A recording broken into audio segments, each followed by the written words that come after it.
Análisis Económico de la Facultad de Economía de la UNAM, los compañeros de la Academia de Economía Política de la Facultad de Economía de la UNAM, tenemos el agrado de presentar e inaugurar este evento en donde se nos muestran algunos elementos de discusión acerca del material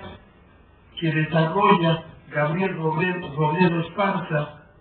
en su texto titulado El desarrollo del capitalismo mexicano, texto clásico para muchos de nosotros, formados, egresados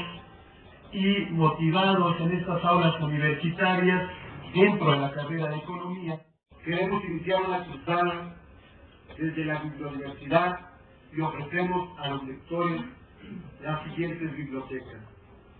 contextos, espacios de publicación de resultados de investigación enfocados al público especializado, R de altermundismo, resistencia, rebeldía, sociedad alternativa, derechos humanos,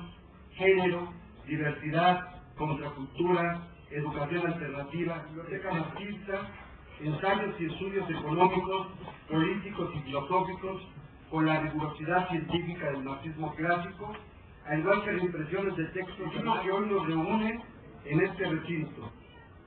El desarrollo del capitalismo mexicano de Gabriel Robledo Esparza fue durante varias generaciones lectura necesaria en los cursos vinculados a la economía política y a los seminarios sobre el capital. Y también vemos las condiciones de reproducción de la burguesía, de lo que nos habla Robledo Esparza. El presidente de la República, contando algunas de sus prestaciones, estos son sus ingresos mensuales, cerca de 11 millones, mientras cerca del 89% de la población ocupada tiene apenas 5 salarios mínimos. Estamos hablando cerca del 89%, o sea, casi 92 millones de mexicanos, lo que simplemente algunas personas pueden ganar en este país. Si tuviera la oportunidad de Dios, aplaudiría la política económica de este país, y para quienes hacen nuevo caso o dicen que la crítica de la economía política ha pasado en la historia. Estas son las sanciones que hoy en día existen en las maquinadoras mexicanas, las sanciones que se hacen a los trabajadores y que también nos menciona Robledo Esparza en términos de la reproducción de la fuerza de trabajo y de las condiciones que se hagan en este sentido. Los ejemplos que menciona en términos de las fuerzas productivas y su desarrollo tienen más vigencia hoy que nunca. Sanciones por hablar, por moverse del lugar, por trabajar despacio, por llegar tarde, por salirse antes, por terminar temprano, por enfermedad, por errores en la calidad de producción, por dejar caer alguna pieza, por voltear alguna pieza, por desobedecer al supervisor, por desgaste extra de la herramienta, por caminar. Último, compañeros, no es, yo creo que una responsabilidad que uno debe tener como economista y más si defiende la crítica de la economía política, no solamente es comprar el libro de Robledo Esparza, es difundir el eje de su planteamiento, que es que se puede hacer análisis crítico, se puede hacer análisis teórico y demostrar que la crítica de la economía política es más vigente hoy que nunca, sino que demuestra lo contrario. Muchas gracias, compañeros, y disculpen. A mí me parece que, sobre todo para las escuelas neoliberales de la facultad, el marxismo no es un problema de moda. El marxismo en el siglo XX creo que es para todos la escuela dominante en muchos sentidos. Es solamente en estas crisis, que por cierto son de lo más creativos,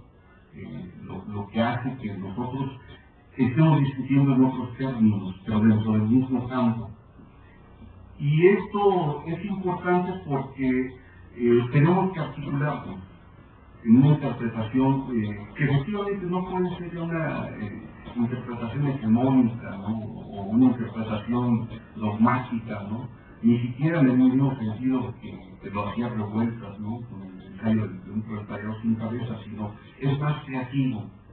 Y creo que en ese sentido las diferentes interpretaciones que nosotros podamos generar tocan muy importantemente ese tipo de iniciativas, de interpretaciones globales,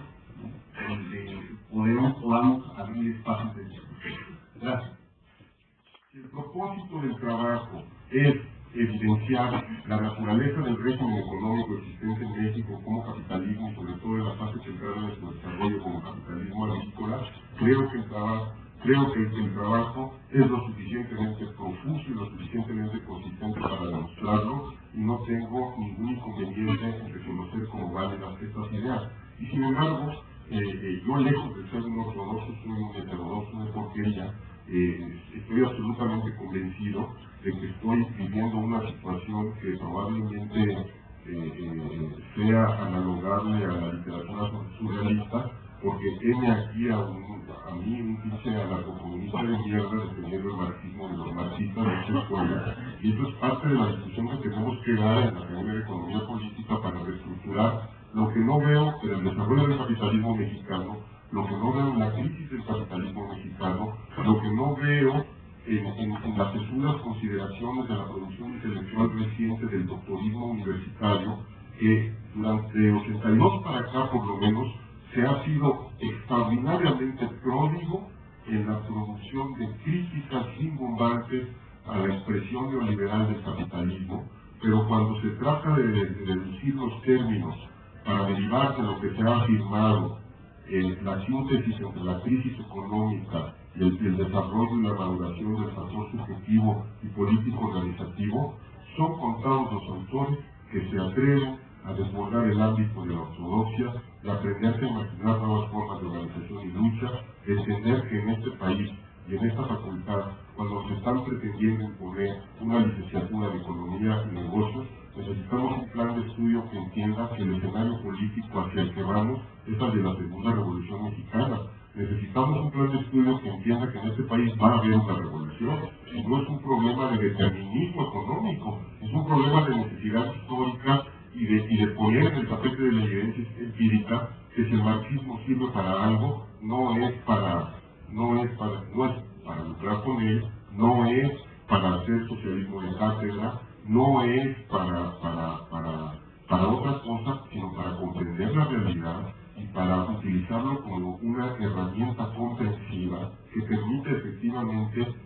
coadyuvar a la gestación del factor subjetivo. Mi trabajo es una confrontación de las tesis de Marx contenidas en el primer tomo del Capital con el régimen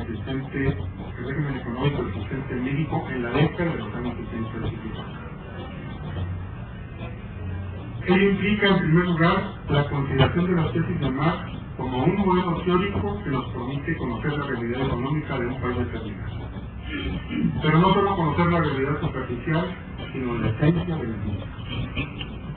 Marx desarrolla el modelo teórico del capitalismo teniendo como base de su investigación el método dialéctico de Hegel, que se encuentra expuesto en la lógica, pero puesto sobre los pies como el mismo Marx. Este método parte del ser determinado inmediato, se encarna en él y descubre el fundamento positivo del mismo que olvida la esencia negativa, es decir, los elementos del otro en que fatalmente se va a convertir. Para Marx, el socialismo está dentro del capitalismo. El desarrollo del capitalismo es engendrar los elementos de su otro que su mismo. ¿Cómo? Bueno, eso ya es todo un proceso que hay que estudiar. El estudio del capitalismo mexicano con el instrumento teórico que es el capital nos debería llevar, por tanto, a conocer la naturaleza esencial de este régimen económico para determinar el camino de la transformación de su otro y guiar afectadamente la acción práctica de los revolucionarios en este proceso. Saludo entusiastamente este renacimiento de los estudios marxistas que ya se falta en el ambiente de esta facultad. La editorial Sísifo, que publicó el trabajo que estamos presentando, impulsará fuertemente el estudio de los clásicos, pues trabajar una crear una colección de la cual el desarrollo del capitalismo mexicano es su primera unidad.